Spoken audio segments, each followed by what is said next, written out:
과거의 미국의 자유시장 경제 모델, 우리에게는 큰 힘이 되었고 발전의 원동력이 됐습니다만 2000년대 이후에 들어서면서 그러한 모델이 조금 모순들을 드러내기 시작했습니다.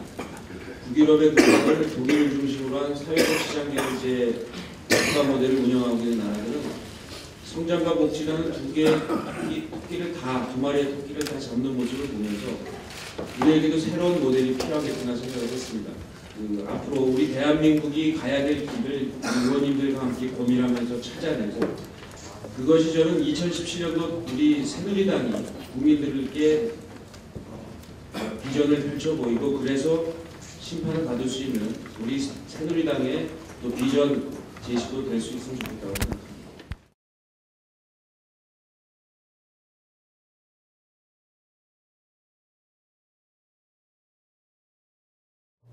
개인적으로 아주 큰 영광입니다.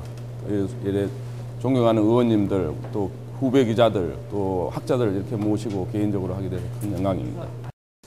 제가 독일에서 83년부터 92년까지 유학을 했습니다. 유학할 당시 독일 동독이 무너지고 동구권이 무너지고 그 현장을 다 봤습니다. 당시 이제 저도 언론학을 공부했기 때문에 한국의 KBS 등 많은 언론들이 취재를 왔었을 때 이제 지원해 주기도 하고 현장에도 가봤는데, 그때 제가 들었던 가장 인상적인 구호가, 처음에 이제 동독 인민들이 이제 혁명을 주도해 가면서 Wir sind das Volk라는 이야기를 했습니다. 우리는 인민이다, 이것을 이제 외쳤죠. 공산당이 너희들이 주인이 아니고 우리가 이제 이 주인이라는 외치다가, 그 다음에 이제 89년도입니다. 89년도에 다시 외친 이제 동독 그 주민들의 구호가 Wir sind das Eins입니다. 그러니까 우리와 같이 우리는 하나다, 이런 걸 외쳤습니다.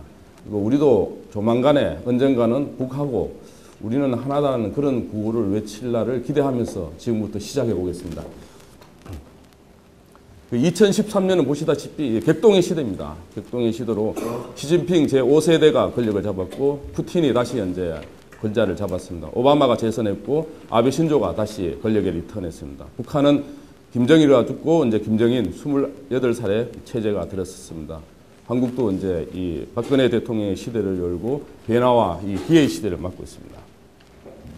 근데 지금 대한민국은 지난 대선에도 나타났다시피 크게 이 네 가지 이제 시대 결핍을 갖고 있습니다. 즉 시대 정신이라고 이야기할 수 있는 거죠.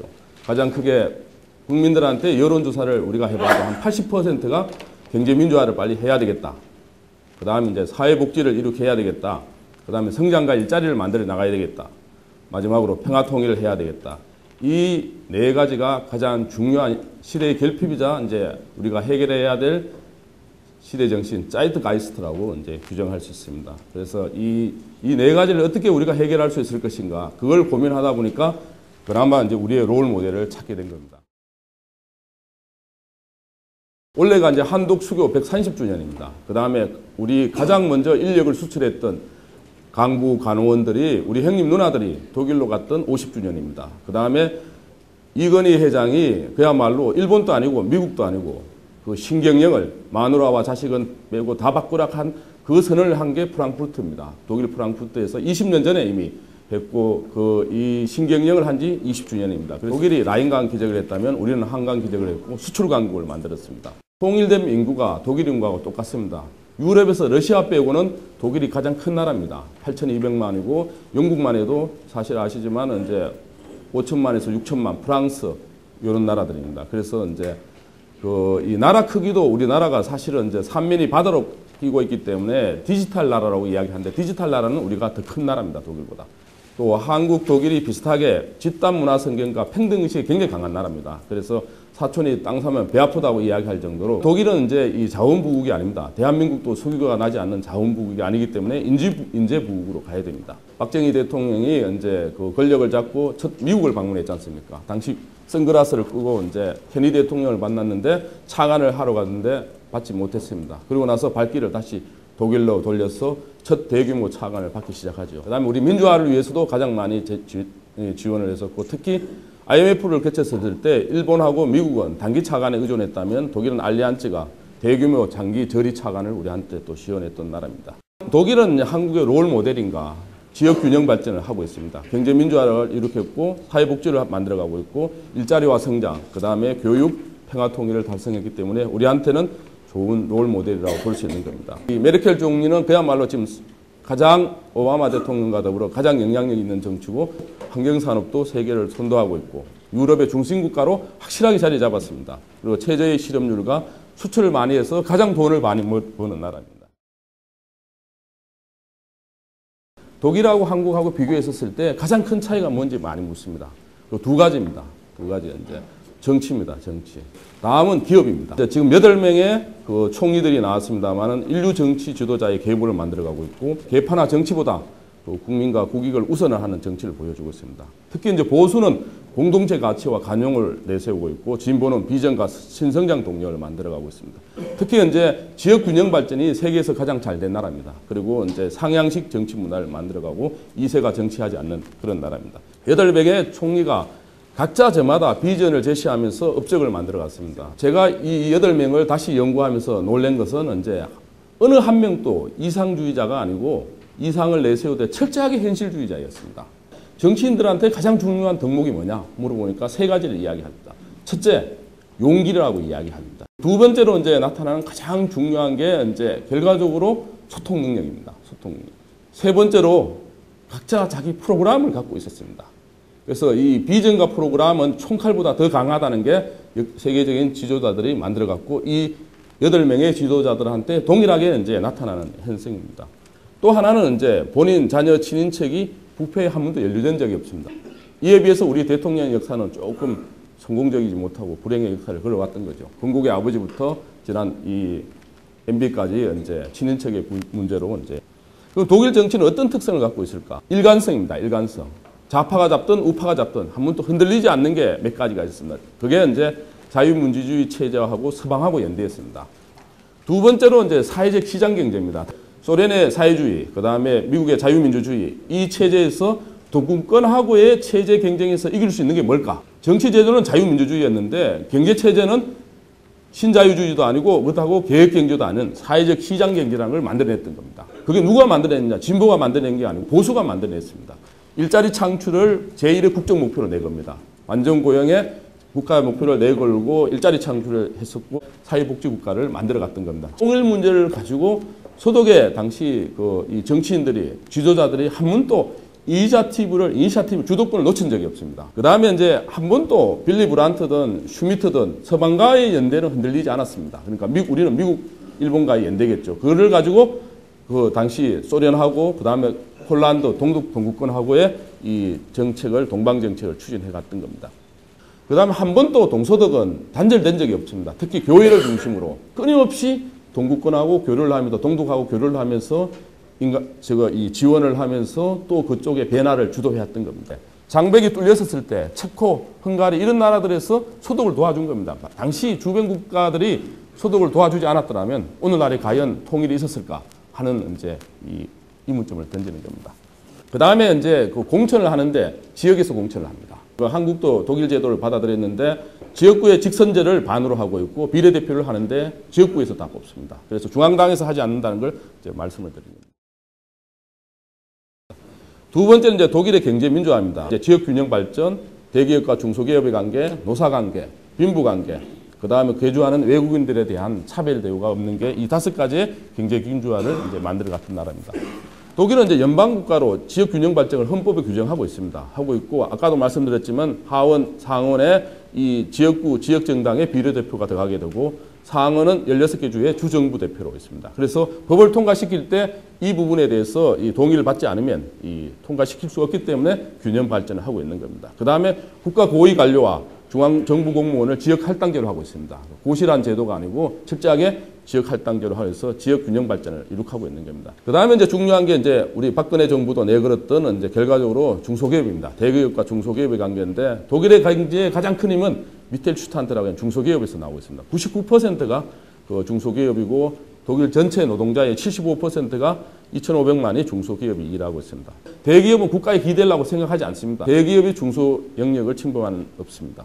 그리고 국가의 R&D 비용을 우리나라 같은 경우는 대기업한테 굉장히 많이 흘러가는데 독일은 철저하게 중소기업 중심으로 하고 있는 게 또 하나의 특징입니다. 노사 공동결정법이라는 게 이제 있는데 이게 경제민주화의 가장 핵심입니다. 이게 사실은 보수에서 나온 겁니다. 기독교 사상에서 나온 건데 노사 자율 협상권을 하되 회사에 대해서 공동 결정을 합니다. 그럼 우리는 노조가 때를 쓰지 않겠느냐 하는데 노조를 굉장히 공부를 많이 시키는 방식입니다. 다만 가족기업이나 중소기업에는 하지 않고 2,000명 넘는 기업에만 하면서 투명 경영을 하고 있는 겁니다. 빈부격차 해소입니다. 이게 뭐냐면 기회균등입니다. 사회복지라는 게 퍼주는 게 아니고 내가 그 자원의 5천만 아니면 8천만이 누구나 일할 수 있는, 누구나 자기 능력을 발휘할 수 있는 그런 나라를 꿈꿨던 겁니다. 그래서 독일은 연금 혜택을 국민의 95%가 받고 있습니다. 우리는 엄밀한 의미에서 세 집단이 받고 있죠. 공무원, 이제 군인, 이제 사학. 이 제도가 굉장히 크게 혜택을 받고 있는데 사실은 독일은 95%가 국민인데 그러다 보니까 투기나 뭐 일학천금을 놀릴 이유가 없는 겁니다. 입시 지옥이 없습니다. 대학 등록금이 없고 사교육비가 없고 그 다음에 학교 폭력이 없습니다. 인성교육을 강조하고 세계에서 가장 휴가가 많은 나라입니다. 왜 휴가를 많이 할까? 휴가를 많이 해야 창의적인 사람이 나오고 창의적인 사람이 된다고 이야기를 하는 겁니다. 우리는 지금 고졸자들이 한 80%가 대학을 학력 인플레이션이 돼 있죠. 독일에서는 34%밖에 대학을 진학하지 않습니다. 딴 사람 어디로 가느냐? 마이스터, 장인으로 가는 거죠. 독일에서는 초등학교 4학년 때 미래를 결정합니다. 너무 빨리 결정하지 않느냐? 그런 이제 비판도 있었지만 아직까지 그 제도를 유지하고 있는 겁니다. 인성교육을 많이 이제 강조하고 있습니다. 왜냐하면 바로 공산국가도 해봤고 그 독일이 150년 동안 벨 체제를 다 해봤습니다. 공산국가, 나치즘, 그 자유방임주의, 그 천민자본주의, 왕정. 그러면서 느낀 게 교육이 가장 중요하다고 이야기합니다. 독일의 당시 이제 11개 주가 방학하는 날짜가 다릅니다. 왜 방학하는 날짜가 다르냐? 트래픽이 생길까봐, 고속도로에 정체될까봐 휴가하는 날짜를 다 달리 갑니다. 왜 휴가를 당신네들이 많이 보내줍니까? 라고 물으니까 아니 휴가가 떠야 창의적이지 않느냐. 우리는 이제는 그야말로 대중노동에 의존한 나라 가서는 안 된다. 그냥 뭐 하이엔드 나라로 가야 된다. 그래서 최고의 품질, 최고의 제품, 서비스를 만들려면 충분히 휴식을 취하고 그래야 창의적이 된다. 미텔슈탄트 기업이, 중소기업들이 왜 강한가? 가장 중요한 게 장인정신, 아까 말씀 마이스터를 중심으로 한 기업 역량, 그 다음에 그 개별 시장에서의 높은 전문성, 하이엔드, 마지막으로 이제 틈새 시장입니다. 그래서 미국은 IT 중심의 창업이 활발하다면 독일은 하이엔드에 기반한 제조업과 하이테크의 융합기업이 가장 발전하고 있다는 걸. 그래서 히든 챔피언이라고 여러분 많이 들어봤을 겁니다. 그러니까 한 단일 품종으로 전 세계 가반수 이상의 이제 시장 지배하고 있는 겁니다. 예를 들어 헬멧, 뭐 손톱깎이, 뭐 이런 것들, 그 다음에 자동차 바퀴, 뭐 이런 것들인데 전 세계에서 독일이 75%를 차지하고 있는 겁니다. 독일의 모든 정부는 완전 고용이고 일자리 창출이 최우선입니다. 좌파 우파가 아닙니다. 중소기업이 그 10년간 일자리 유지하면 이 상속세를 다 면제해 버립니다. 그래서 세계 경쟁력을 확보한 중소기업, 이를 적극 후원하는 정부, 특권을 요구하지 않는 대기업, 이게 이제 삼위일치가 돼서 오늘날에 강한 독일을 경제강국을 만들어냈던 겁니다. 실업보다 인플레이를 더 무서워하고 있고 물가 억제를 비계를 갖고 있습니다. 사재기가 없고 기업은 고통 분담을 하고 있고 중소기업과 서민을 위한 환율 정책을 하고 있습니다. 이제 성장 지상주의에 벗어나 있습니다. 그래서 라인 모델 또 뭐 영미 모델 많이 이야기하지 않습니까? 일본식 모델. 근데 라인 모델의 가장 비결은 R&D입니다. 이걸 이제 말씀드립니다. 그래서 전 세계적으로 보면 가장 낮은 인플레이션입니다. 인플레이션이 왜 낮은 인플레이션이 좋으냐? 그 대중을 위해서, 중산층을 위해서 가장 좋은 정책입니다. 왜냐하면 경제가 돌기 위해서는 중산층이 수익이 높아져야 되고 돈을 많이 지출을 해야 됩니다. 그래야 선순환 구조를 하는데 재벌 아니면 몇 명한테 돈이 많이 가는 구조는 경제가 돌지 않습니다. 낮은 인플레이션을 통해서 임금 상승을 통해서 중산층이 구매력과 여가손용을 할 수 있는 이 경제 구조를 철저하게 만들어가고 있는 겁니다. 이제 양적 성장에서 이제 질적 성장인데 이걸 보여준 게 이제 1982년입니다. 상징적인 게 녹색당이 만들어집니다. 녹색당이 주장했던 거는 뭐냐면 더 이상 성장을 하지 말자는 겁니다. 환경 친화적으로 바꾸자. 그런데 대단한 게 그걸 헬무트 콜 정권, 보수 정권이 받습니다. 그래서 환경법을 만들고 환경 정책을 썼죠. 그래서 지금 전 세계에서 환경 산업이 가장 발전된. 그다음에 복지 제도는 연대이자 투자입니다. 그래서 그 사회가 중심 고용을 보장하고 때법이 통하지 않고 개인이 부자가 돼야 된다고 이야기하고 협동조합 제도를 발전했고 약자한테 부담을 하는 것은 반인간적 정책하고 위헌 판결을 내렸습니다. 그래서 이제 정부가 적극적으로 고용 창출을 합니다. 기업이 경쟁력을 확보하지 못하면 시장에서 그대로 퇴출시키고 다만 실업을 당한 개인을 나몰라라 하지 않습니다. 그래서 그 실업 3년 동안 70%의 그 월급이 나오고 기존에 받았던 거 사회보장제도가 만들어지는 거죠. 그 다음에 철저하게 재교육과 다양한 재취업에 대한 국가가 프로그램을 만들어내고 있는 겁니다. 독일 민주주의에서 가장 중요한 개인의 자유가 우선인데 그 자유에 대해서 권한과 책임을 지게 합니다. 그래서 노조도 인재 육성에 적극적입니다. 그다음 독일이 이제 아까도 말씀드렸지만 공산주의도 해봤고 이제 나치즘 전체주의도 해봤고 그걸 하면서 가장 느낀 게 독일 정치 지도자들이 개인이 부유해야 된다 이걸 느낀 겁니다. 그리고 이제 조세 부담률을 볼 때 이제 한국하고 이제 독일하고 사실은 이제 조세 부담률은 큰 차이가 안 납니다. 안 나는데 국민 부담률이 좀 차이가 나는데 이 문제가 연금입니다. 연금. 그리고 이제 협동조합이 세계에서 가장 먼저 1860년도에 만들어졌습니다. 이게 1970년도 그 유명했던 이제 그 빌리 브란트가 그 폴란드의 바르샤바 가서 무릎을 꿇는 장면입니다. 근데 이때 이제 독일 신문들의 헤드라인을 어떻게 뽑았느냐면 무릎을 꿇지 않아도 될 사람이 무릎을 꿇어야 할 사람을 위해서 무릎을 꿇었다고. 그래서 이 한 방이 독일의 이미지를 엄청 바꿔놨습니다. 그래서 과거 나치의 국가, 그야말로 이 그냥 공산주의 이런 데서 진정 참여하고 진정 반성할 줄 아는 국가로 해서 이제 그리고 이제 독일은 이제 그 이 인접 국가가 9나라고 바다까지 하면 12개 나라가 있습니다. 그래서 중심입니다. 실질적으로 중심 국가의 역할을 지금 해놓고 있고 그래서 무역교랑 활발하게 밸런스 원칙을 하고 있는 겁니다. 우리나라도 독일같이 수출 국가입니다. 수출 국가인데 독일 때 한때 미래창조부라는 게 그 미래과학부라는 게 있었는데 미래를 없앴습니다. 없애고 과학기술부인데 독일 부서가 우리보다 하나 더 있는 게 있습니다. 이 부서가 제3세계 경제협력부와 지원부입니다. 우리도 이제 수출 중심이기 때문에 이런 부서를 하나 만들어야 된다고 저는 생각합니다. 그 다음 이제 통일입니다. 통일이 이제 우리는 사실은 이제 통일을 이제 본격적으로 이야기할 때가 됐습니다. 사실은 통일 비용 많이 이야기하는데 분단 비용에 비하면 아무것도 아닙니다. 이 통일한 건 간단합니다. 제가 이제 유학 가서 동독을 가봤습니다. 가보니까 서독하고 비교가 안 돼요. 정치 체조에서 그거는 전체주의 국가고 경제에서 먹고 살는 문제 잽이 안 됩니다. 복지국가. 그래서 아마 천민자본주의를 했더라면 통일하는데 어려웠을 겁니다. 그런데 사회적 시장 경제, 자유민주주의가 됐기 때문에 이제 됐던 겁니다. 구동독을 재건하기 위해서 저도 작년 11월에도 가봤는데 그야말로 한 90% 이상 따라잡았습니다. 동서 20년 만에. 거의 이제 통일이 거의 완성이 돼 가는 겁니다. 독일이 왜 강할까? 그래서 독일 국민들을 보니까 역시 최고의 일꾼들입니다. 근데 일하는 시간은 전 세계에서 가장 적습니다. 그 정도 집중력이 강합니다. 근데 그 경쟁력 원천은 바로 말씀드렸던 마이스터입니다. 하나는 이제 박사 정도 있지만 이 마이스터가 이제 있는데 마이스터 중에 한 306가지의 마이스터 제도가 있는데 그 중에 최고의 인기 마이스터가 뭐라고 생각해 보시면 꿀뚝 청소하는 사람입니다. 꿀뚝 청소하는 사람. 왜 꿀뚝 청소하는 사람이 좋을까요? 산타클로스 할아버지가 글로 옵니다. 그래서 이제 행운을 나눠주는 이제 직업이라고 생각해서. 그리고 이제 마이스터라는 것은 기능공이 아닙니다. 그 사회 리더입니다. 그래서 이제 술집에 가면 내가 마이스터라 그러면 마이스터 술을 한 잔 더 줍니다. 그래서 제가 이제 독일이 왜 강한지를 쭉 봤습니다. 그래서 몇백 년의 독일 역사를 쭉 분석을 해보니까 독일에만이 갖고 있는 DNA가 있습니다. 그 DNA가 바로 첫째가 소명의식입니다. 막스 베버가 썼지만은 이제 유태인이 이제 선민의식이라고 이야기했잖아요. 그죠? 유태인이 독일이 바로 소명의식을 마르틴 루터가 뒤집은 겁니다. 그 다음에 아까도 말씀드렸지만 독일의 많은 사람들 걷지 않으면 사색과 생각이 멈춘다고 이야기를 합니다. 그 정도 맹상과 사색을 많이 하는 거죠. 그 다음에 여가 운동을 하면서 나치 공산주의를 겪으면서 가장 합리적 시스템을 만들어서 유럽 정신국가와 경제국을 만들었던 겁니다. 이제 우리 넥스트 코리아입니다. 넥스트 코리아가 제가 말씀드렸던 비욘드 저먼입니다. 독일을 뛰어넘으면 우리가 일본과 중국을 뛰어넘을 수 있습니다. 뛰어넘어서 건국과 산업화를 우리가 했고 민주화 정부화를 했고 이제 제2 경제기저 이제 통일로 가는데 넥스트 프레지던트 다음 대통령을 이제 우리가 또 생각해야죠. 근데 저는 이제 우리 독일보다도 우리가 더 강한 게 있습니다. 유태인이 이 선민 의식이 있다면 독일인들이 소명 의식이 있다면 우리는 더 센 게 있습니다. 이게 이제 신명 의식입니다. 우리는 전 세계에서 영상 40도, 영하 40도에서 일하는 유일한 민족입니다.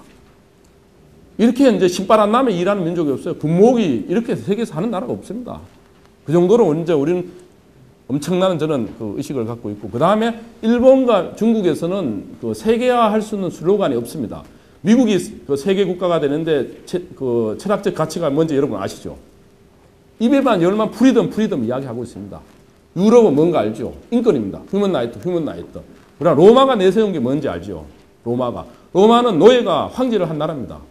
세계 시민입니다. 세계 시민. 그래서 이제 하는데 우리는 홍익인간이라는 이제 위대한 사상을 갖고 있는 거죠. 그래서 사실은 이제 반도라는 나라는 이제 그 대륙 국가들이 만들어낸 다는데 이제 앞으로 우리가 바꿔야 됩니다. 제가 이제 곧 바꾸려고 그랬는데 반도가 아니고 길땅입니다. 길땅. 그러니까 길땅이 침략을 많이 당한 땅이 아니고 전 세계에서 길땅에서 문명이 꽃피었습니다. 가장 문명이 꽃핀 데가 어디입니까? 에게 길땅입니다. 그리스에서 신화의 사상하고 철학의 사상을 만들어냈죠. 그 다음에 로마 길땅에서 이제 진정하게 세계 시민의 길을 만들어냈습니다. 그 다음에 포르투갈, 스페인이 뭘 만들어냈죠? 바닷길을 만들어냈습니다. 그 다음에 스칸디나비아 길땅이 복지 길땅을 만들어냈어요. 그 길땅 중에 문명의 중심에 꽃을 피우지 않는 데가 우리입니다. 그래서 이제 저는 여러분들하고 우리가 드디어 이제 그 문명에 한번 꼽히는, 그러니까 우리가 일본과 중국으로부터 억압받는 그런 심리가 아니고 우리 DNA가 이제 세계적으로 문명을 꼽혀가는 그 저는 DNA 싹을 보고 있는 겁니다. 우리 DNA 싹이 지금 한류도 그중에 원어부댐이고 이제 여러 가지로 이제 나타나고 있다는 걸 이제 말씀을 드리고, 결과적으로 이제 2017년 아니면 더 미래의 리더십이 어떤 리더십일까? 바로 양수겸장입니다. 그래서 통일을 이룩한 링컨이나 콜이나 만델라, 그 다음에 이 김춘추 같은, 제가 이제 만델라를 한번 만났습니다. 만났는데 진짜 대단한 사람입니다. 이분이 깜빵에 있다가 나오면서 그 얼굴이 환한 얼굴이 아닙니다. 저도 얼마 전에 누구 정치인이 깜빵에 있길래 가서 보니까 하가 이래 나 있더라고요. 그래서 내가 화내지 마시오. 그냥 여기서 오히려 소양 닦고 이걸 공부하는 기회로 삼으시오. 그래서 이제 마지막으로 이 독일의 3.0 정부에 대해서 이야기합니다. 그래서 아까도 하이엔드 미래 창조에 굉장한 이제 이 프로젝트를 만들고 있는데, 교육공학을 위한 아이디어 컨테스트도 하고 있고, 탈핵 프로세스도 있고, 시민대화, 여기서 이제 정치 지도자들이 철저하게 주민들하고 대화 소통하면서 이끌어가고 있다는 걸 말씀드리고, 베르린 시가 이 내건 슬로건이 혁신과 창조와 소통입니다. 그래서 미래의 집 이런 것도 콘테스트 대회하면서 이제 다양한 걸 하고 있습니다. 그래서 제가 오런 버핏이 저한테 지갑을 두줍니다. 그래서 제가 지갑을 돌려줬습니다. 보시지만 이제 줘줬고, 저보고 이제 복 많이 받으라 그럽니다. 그래서 저도 여러분들 복 많이 받으시오. 감사합니다. 김태광 교수님께 박수 한번 다시 부탁드립니다.